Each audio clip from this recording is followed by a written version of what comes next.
എക്സാമിന് വരാൻ സാധ്യതയുള്ള ഒരു സംഭവമാണ് ഇത്. നമ്മുടെ രാജ ഓർ വിദ്രോഹി എന്ന് പറയുന്ന നാടകം ഉണ്ടല്ലോ, നമ്മുടെ സ്കൂളിൽ പ്രദർശിപ്പിക്കുന്നുണ്ടെന്ന് വിചാരിക്കുക.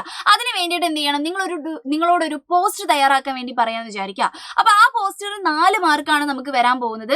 കഴിഞ്ഞ പ്രാവശ്യം നമുക്ക് ഈ ക്വസ്റ്റ്യൻ ചോദിച്ച് കണ്ടിട്ടുണ്ട്. ഇതേ ക്വസ്റ്റ്യൻ റിപ്പീറ്റ് അടിച്ച് വരാനുള്ള സാധ്യതയൊക്കെ കാണുന്നുണ്ട്. അതുകൊണ്ട് എന്ത് ചെയ്യണം, ഇത് നിർബന്ധമായിട്ട് എന്റെ മക്കൾ പഠിച്ചിട്ട് പോകണം. 4 മാർക്കിന്റെ ക്വസ്റ്റ്യൻ ആണേ.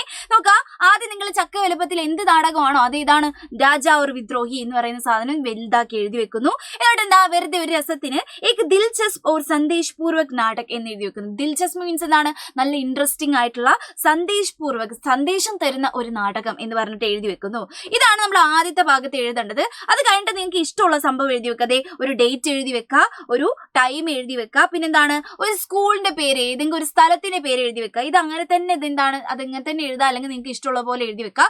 എഴുതണം, നിർബന്ധമായിട്ട് എഴുതണം. ഡേറ്റ് എഴുതണം, ടൈം എഴുതണം, പ്ലേസ് എഴുതണം. ഈ 3 ആൾക്കാരും എഴുതി കഴിഞ്ഞിട്ടുണ്ടെങ്കിൽ ലാസ്റ്റ് എന്ത് ചെയ്യണം, ഈ പോസ്റ്റർ എന്തിനാ നമ്മൾ ഒട്ടിക്കുന്നേ, നാടകം കാണാൻ വേണ്ടി എല്ലാവരും വരണം എന്ന് പറയാൻ വേണ്ടിയിട്ടല്ലേ. അപ്പൊ നോക്കുക, സബ്കാ സ്വാഗത്, എല്ലാവരും സ്വാഗതം ചെയ്യുന്നു, സബ്കാ സ്വാഗത് എന്ന് തന്നെ എഴുതണം കേട്ടോ. അത് കുറച്ച് വലുതാക്കി അങ്ങ് എഴുതി വെക്കുക. ലാസ്റ്റ് എന്ത് ചെയ്യുക, ഒരു നാടക് ക്ലബ് എന്നോ അല്ലെങ്കിൽ വേറെ എന്തെങ്കിലും ഹിന്ദി ക്ലബ് എന്നോ അങ്ങനെ എന്തെങ്കിലും ക്ലബിന്റെ പേര് എഴുതി വെക്കുക. മസ്റ്റ് ആണ്. ഈ പോസ്റ്റർ ഒട്ടിച്ച ആൾക്കാരുടെ പേര് എന്തായാലും എഴുതി വെക്കണം സൈഡിലായിട്ട്. എന്നിട്ട് ഒരു വരയൊക്കെ വരച്ച് എന്ത് ചെയ്യുക, വേണം കുറച്ച് ചിത്രമൊക്കെ വരച്ചിട്ട് എന്ത് ചെയ്യുക, അതിനെ ഭംഗിയാക്കി കൊടുക്കുക. ഇതിന് 4 മാർക്കാണ് വരാൻ പോകുന്നത്. നന്നായിട്ട് പഠിച്ചോളാം. ബൈ.